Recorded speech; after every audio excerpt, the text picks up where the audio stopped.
Cher Président, je vous dois à mon tour une micro-pastille sur un mot, sur un nom, juste sur un seul mot et sur un seul nom. Quel mot? Le mot absent. Certains aujourd'hui, dans cette salle, ne sont pas là. Mais ce qui est triste pour eux, c'est si personne ne s'en est aperçu, n'est-ce pas? En somme, ceux dont on ne s'est pas aperçu qu'ils n'étaient pas là ne sont même pas absents. Être absent, c'est être présent à l'esprit des présents. C'est manquer à tous les présents. Eh bien, en ce 25e anniversaire de l'ANM, et on a tous, comme Thierry Garby l'a rappelé, entre 20 et 30 ans, au CMAP, à l'AME, à l'IFOMEN, à la Fédération française des centres de médiation, et 25 ans à l'ANM, on est de la même génération, eh bien, il y a un nom que nous avons tous présent à l'esprit. C'est celui de ce personnage singulier, grand excommunicateur en même temps que grand créateur, j'ai nommé bien sûr Jean-François Six. Ce président fondateur, par excellence, celui grâce à qui il y a une exception culturelle française dans l'art de la médiation. Alors, quand vous aurez lu les 4 numéros d'Intermédiaire et les 50 titres de Médias et Médiation, et bien sûr les actes du 25e anniversaire de l'ANM, eh bien, il vous restera à lire sur Internet, c'est gratuit, le livre, n'est-ce pas, mesdames et messieurs les présidents, le livre fondateur « Le temps des médiateurs », publié en 1990 par le Jean-François Six. C'est un livre qui, comme l'ANM, n'a pas pris une ride. Compliqué ça, hein. Qui sont les piliers de la sagesse parmi nous? Alors je vais le faire très institutionnel. J'ai décidé d'une façon totalement régalienne que ce seraient ceux qui ont exercé la responsabilité de président ou de présidente de l'ANM. Et nous travaillerons ensemble, en échange avec la salle, sur « Et maintenant, que fait-on » Les 25 ans à venir, c'est pour la salle. Et le passé, c'est nous. Je remercie Stéphane Bensimon d'avoir évoqué Jean-François Six.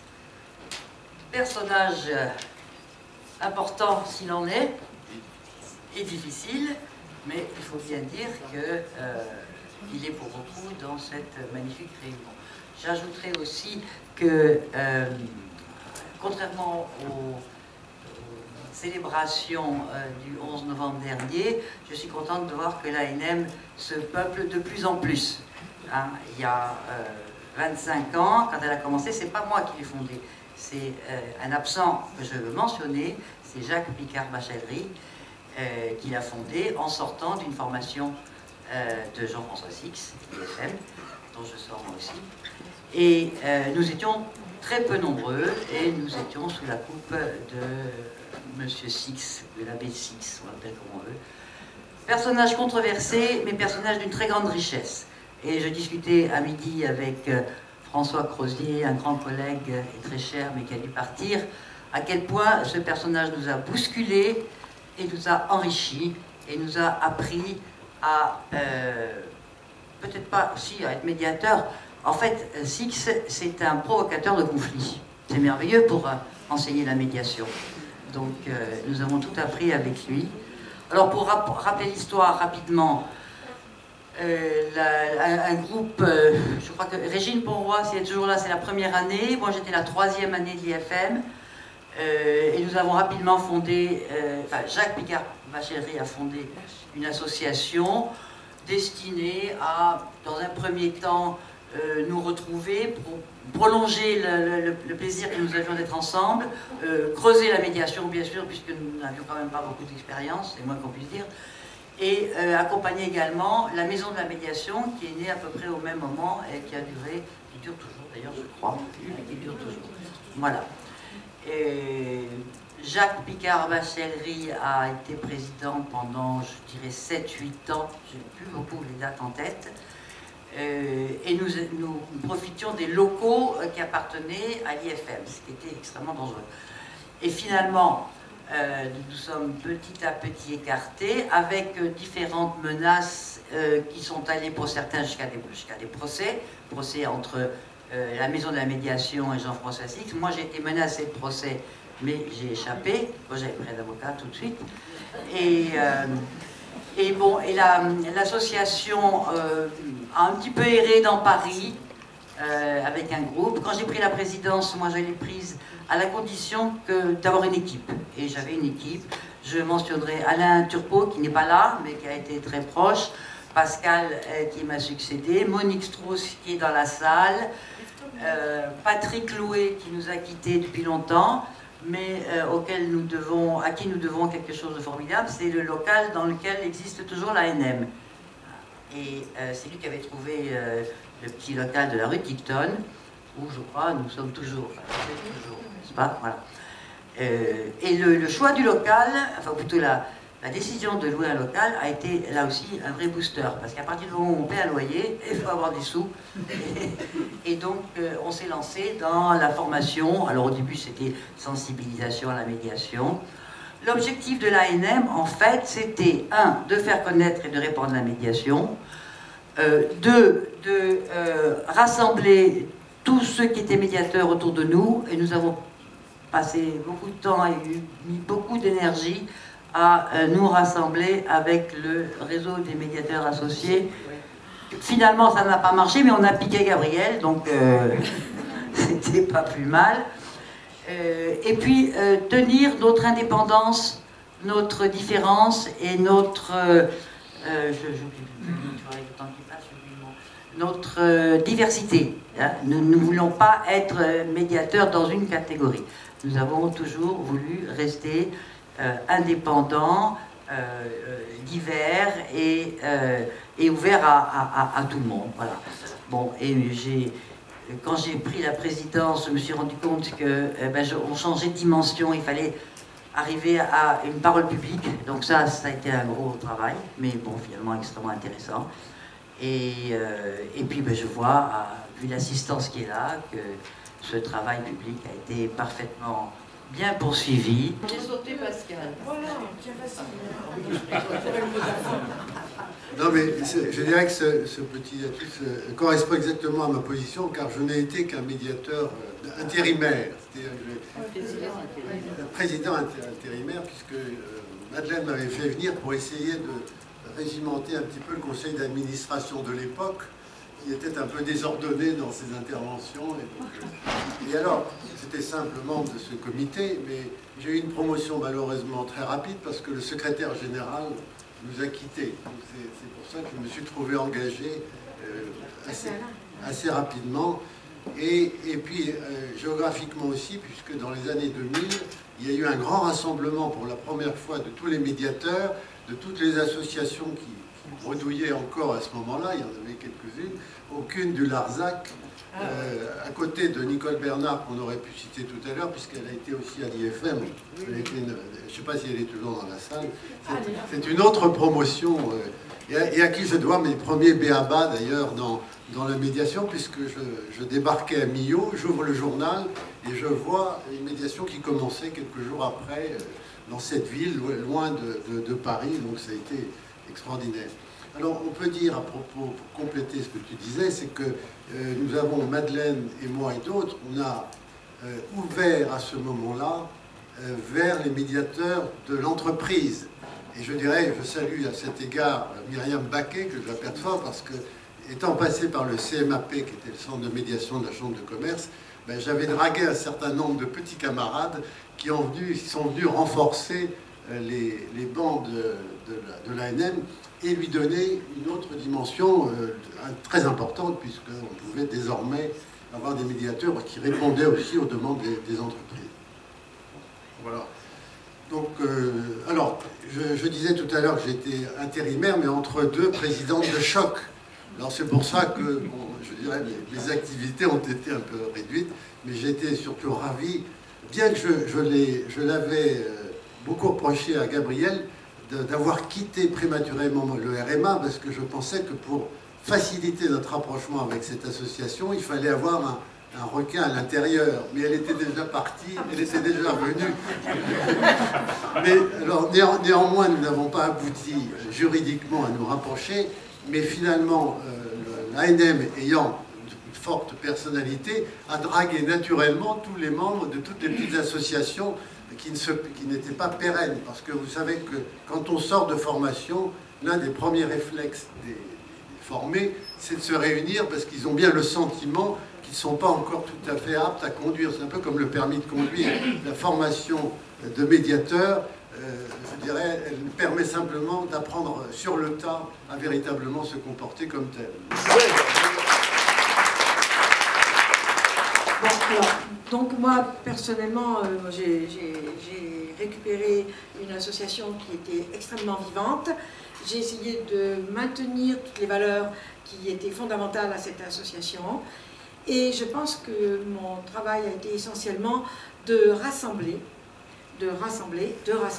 Et ce rassemblement n'est pas terminé, mais malgré tout, je pense qu'avec Médiation 21, dont vous avez sans doute entendu parler, nous arriverons enfin à faire en sorte que ce monde des médiateurs, et pour reprendre le titre, donc ce monde va travailler et travaille sur ce qui le rassemble, c'est-à-dire les communs que nous avons tous, tout en gardant nos spécificités, nos différences, puisque c'est aussi une des valeurs fondamentales de la médiation.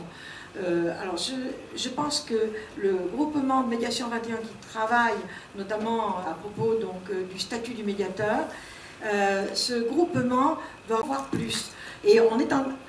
C'est-à-dire que là, on n'est pas dans l'idée de fermer, mais vraiment dans l'idée d'ouvrir. C'est une grande ouverture. Et si nous voulons être vraiment médiateurs, c'est vraiment l'ouverture qu'il nous faut prôner. Je dis que nous sommes dans un monde de changement, mais quel bonheur, vive le changement, parce que ça nous permet de nous remettre en question et de pouvoir avancer et trouver tout ce qu'il y a de bon dans ce changement.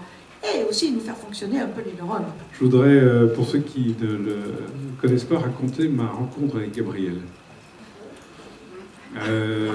C'est comme ça que je suis rentré dans l'univers que j'aime, qui est l'univers de la médiation. Alors je lui dis, voilà, je m'appelle machin. Et puis comme ça, on commence à s'échanger notre cahier pendant la journée. C'est pas qu'on s'ennuyait, mais on se découvrait. Et puis elle m'écrit une phrase en disant, c'est quoi votre truc dans votre vie ? Alors moi je prends le cahier et je dis, c'est de déplacer les objets. Elle me regarde et me dit, je vous embauche. Donc je suis content d'être là au milieu de vous et de cet héritage que je trouve. Ça fera bientôt 3 ans que je suis président de cette belle maison. Et en entendant tout ce qui a été dit, je pense que les piliers de la sagesse qui sont à côté de moi, quand ils ont participé à la matinée de ce matin, ont vu que si ce mot a un sens, les valeurs de l'ANM sont toujours extrêmement vivantes. Et donc, j'en suis porteur, et je voudrais, avec vous, les prolonger, leur donner encore plus d'exposition et de puissance dans la société française. J'ai l'habitude de dire à mes honorables collègues, et il y en a un certain nombre qui sont ici, que l'ANM a 2 jambes, et que je souhaite qu'elle développe ces 2 jambes. La jambe d'intérêt général, faire du commun, on en a parlé depuis ce matin, et on a vu que c'était pas de la bouillie pour chat, j'aime bien les chats, hein. C'est pas une espèce d'infâme brouet qu'on ne reconnaît pas, c'est un effort.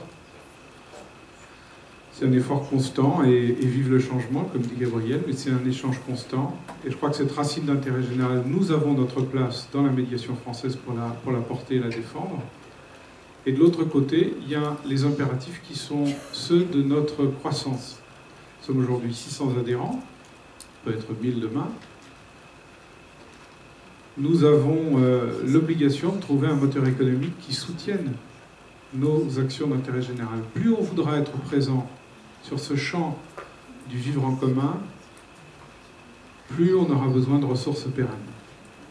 Donc nous avons choisi, avec des discussions, c'est l'une des pastilles de tout à l'heure qui parlait de ça, des discussions constructives et chargées entre nous.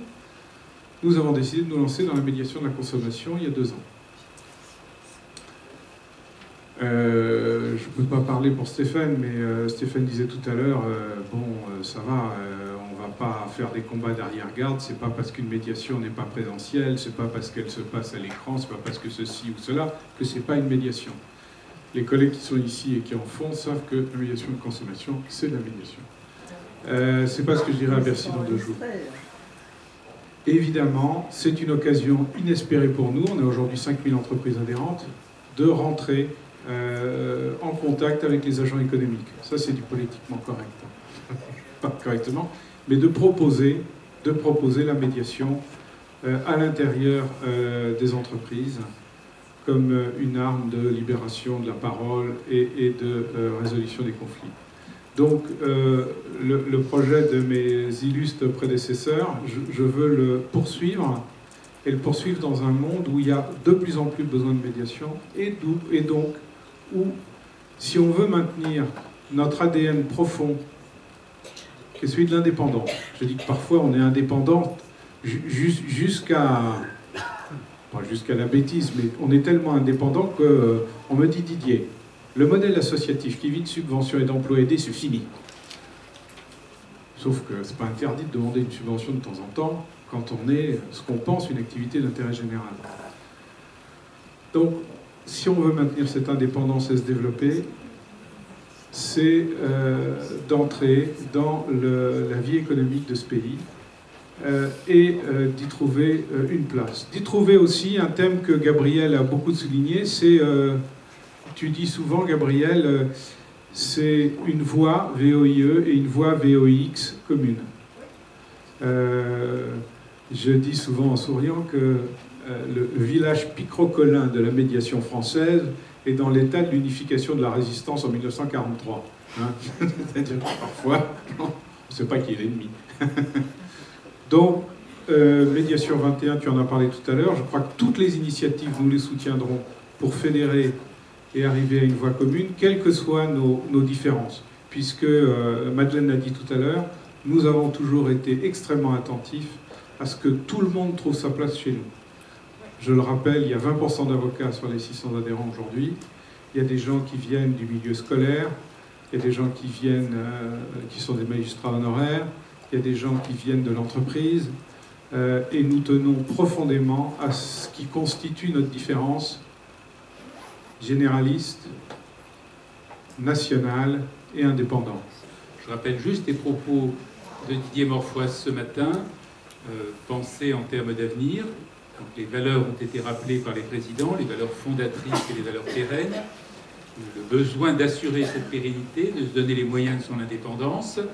À partir de là, vous qui participez à ce 25e anniversaire, qu'est-ce que vous avez envie de dire au président, au singulier et au pluriel?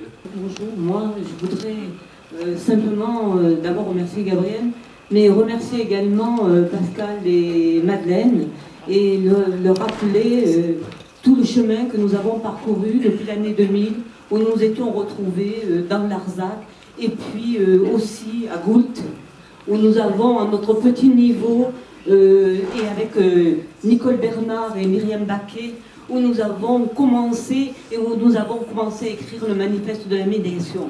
Et aujourd'hui, quand je vois tout le chemin qui est parcouru, eh bien, je voudrais vous remercier parce que ce chemin, c'est vous qui l'avez ouvert.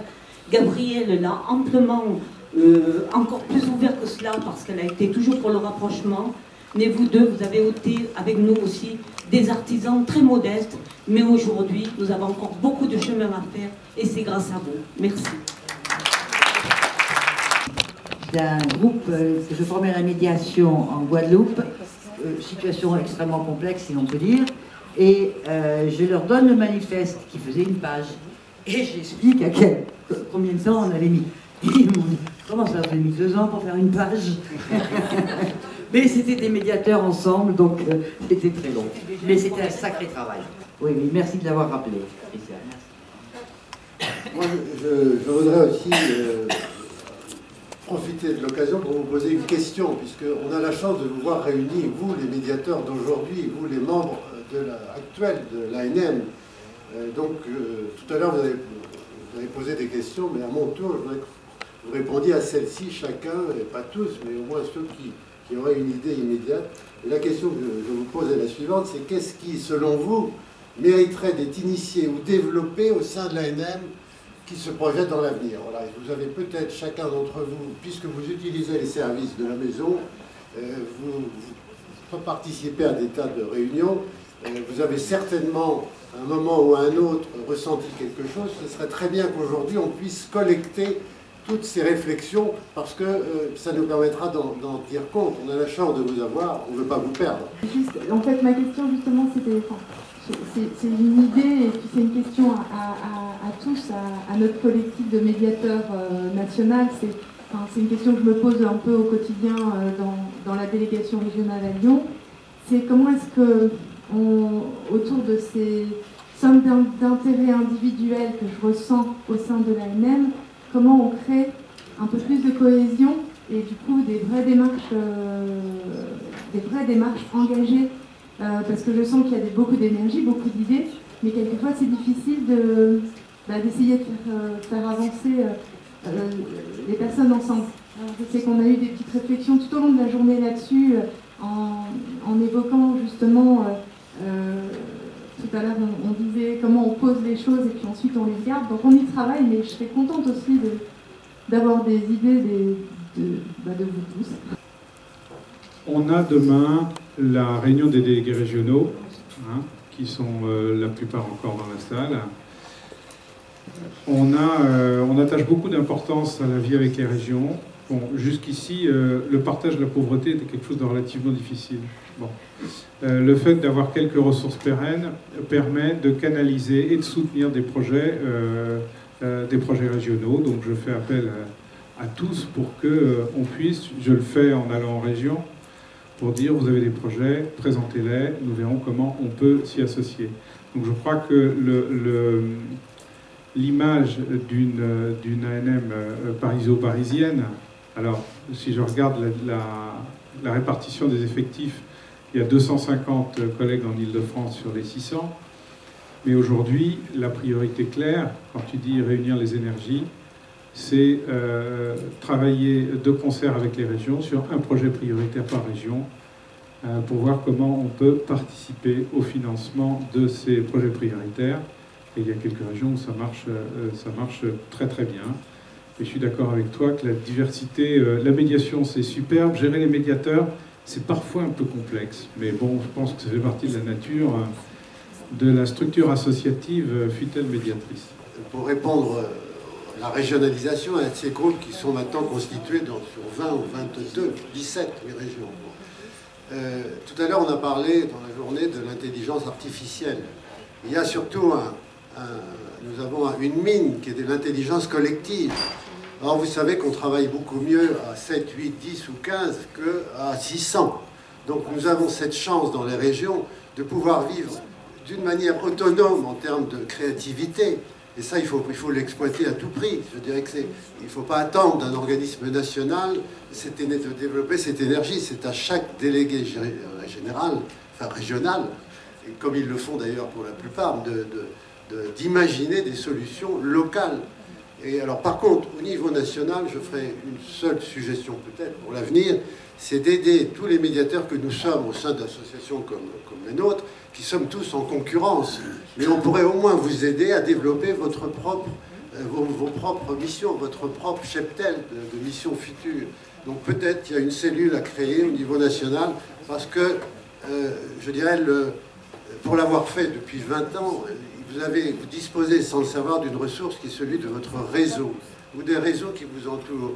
Et c'est vraiment d'une simplicité biblique à partir du moment où on s'y attelle. Ça ne demande pas des compétences extraordinaires, il suffit de savoir téléphoner, d'écrire et dire bonjour et au revoir. Donc je pense qu'on pourrait au moins vous donner cet élément, et je serais ravi de contribuer éventuellement à la cellule de réflexion pour vous apporter les outils, et vous verrez que ça fonctionne. Alors c'est pas toujours immédiat, il m'arrive quelquefois après 10 ans, 20 ans, d'avoir des vieux copains qui viennent me voir enfin en me disant ça y est, j'ai une grosse affaire à te proposer, mais dès le départ ça a fonctionné. Donc ne laissez pas mourir ce capital qui est l'un des rares capitals à se développer, mais il faut encore qu'on s'en occupe. Voilà, merci. J'en profite pour vous dire aussi merci à toute cette belle aventure depuis le début, avec vous tous à l'ANM. Donc, puisqu'on est dans le domaine des idées, des envies ou des désirs, c'est vrai, vous avez évoqué la rencontre au CUN du Larzac qui espérait faire rencontrer les mouvements non violents et la médiation. Non-violence et médiation. Vous savez, le CUN sur le Larzac était très ancré dans la non-violence. En fait, il y avait 10% de mouvements ou de représentants non-violents pour 90%, vous vous rappelez, de médiateurs.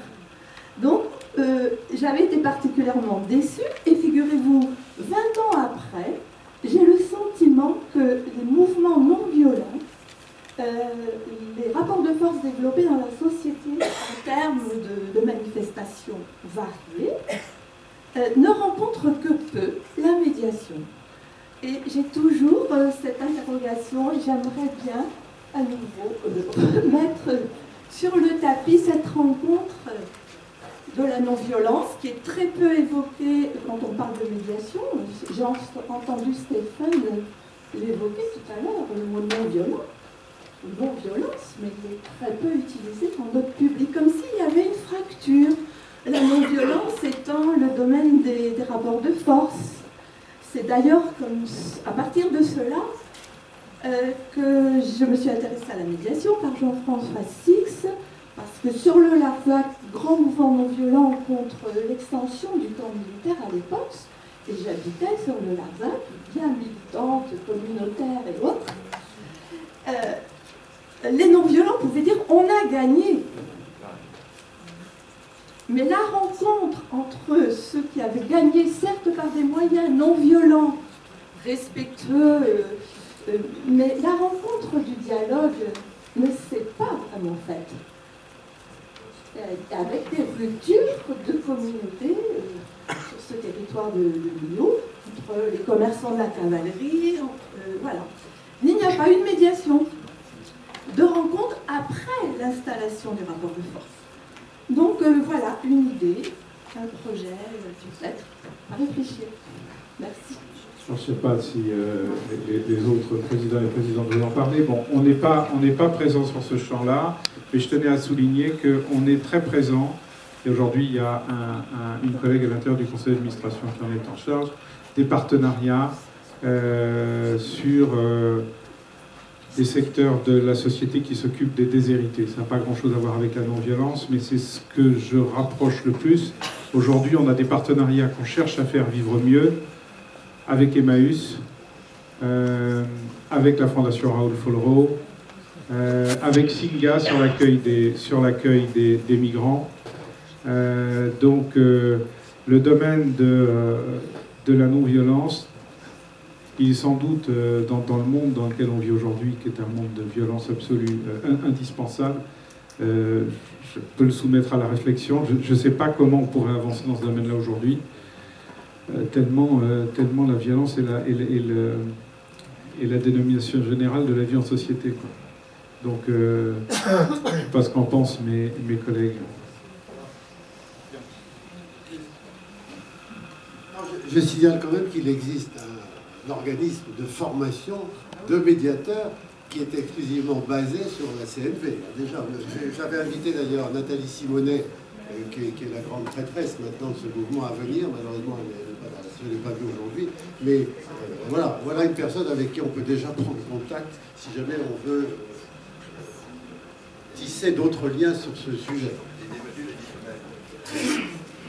Je ne peux pas vous donner un petit dernier.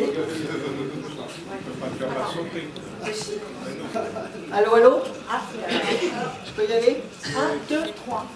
Non, mais il y a ici, il y a d'abord Gabriel, tu permets? Ah oui, je ne t'avais pas dit. Vous voulez des projets? Moi, j'en avais un, mais je pense qu'il faut le passer à la jeune génération.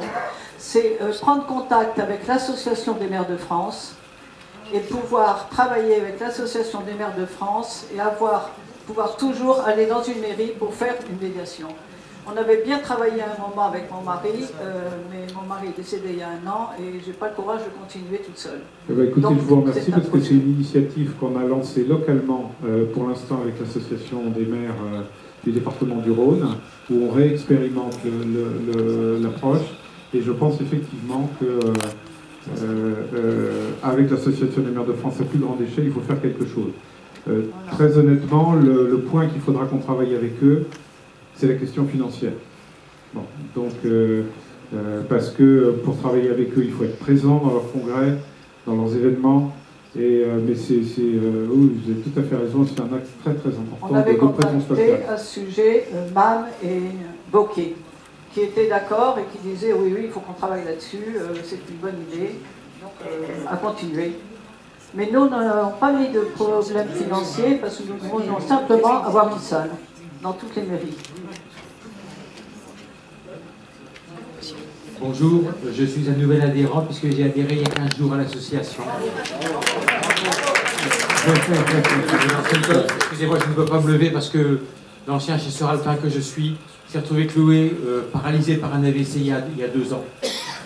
Et heureusement, la montagne me permet de survivre et de vivre encore, de rester debout. Et je suis également ancien notaire. Et donc vous allez certainement vous poser la question de la déontologie. Et s'il vous plaît, pour avoir eu des responsabilités importantes dans le notariat, même au niveau national, ayez une déontologie ouverte notamment vers les nouvelles technologies.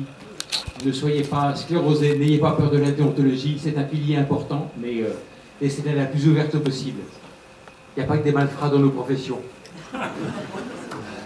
Non, mais message entendu, nous avons une commission de déontologie et elle aura, qui est présidée par Philippe ici présent, et il y a 2 autres collègues administrateurs qui en font partie, et c'est une question qui, au fur et à mesure de la croissance de la maison, prend évidemment de plus en plus d'importance, surtout maintenant que nous rentrons dans le champ économique et que ça pose des questions brûlantes sur la façon dont sont gérées les attributions en particulier. Mais ils ont tout à fait raison. Merci pour votre nouvelle adhésion. On fera les comptes en fin de journée des nouvelles adhérents de la journée. Attends, vas-y, excuse-moi Jean-Pierre, il y a notre collègue. Vas-y. Oui, bonjour, je suis Jean-François Pellerin. Moi, j'aurais deux propositions à faire.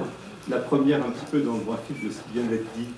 Eh bien, j'ai l'impression qu'il y a à peu près 1 millier de nouveaux médiateurs chaque année. Et ça pose un problème qui est le problème de l'accès à la pratique de la médiation. Je pense que c'est un vaste sujet, on ne va pas le développer ici bien sûr, mais je pense que ça doit être un des sujets à privilégier. Il y en a un deuxième, il me semble, c'est l'information du grand public et éventuellement, et aussi des prescripteurs. Il y a aujourd'hui un projet au sein de Médiation 21 qui va démarrer et auquel toutes les associations vont être invitées à participer, qui consiste à organiser chaque année la semaine mondiale de la médiation mondiale, parce qu'elle existe déjà dans un certain nombre de pays au mois d'octobre chaque année.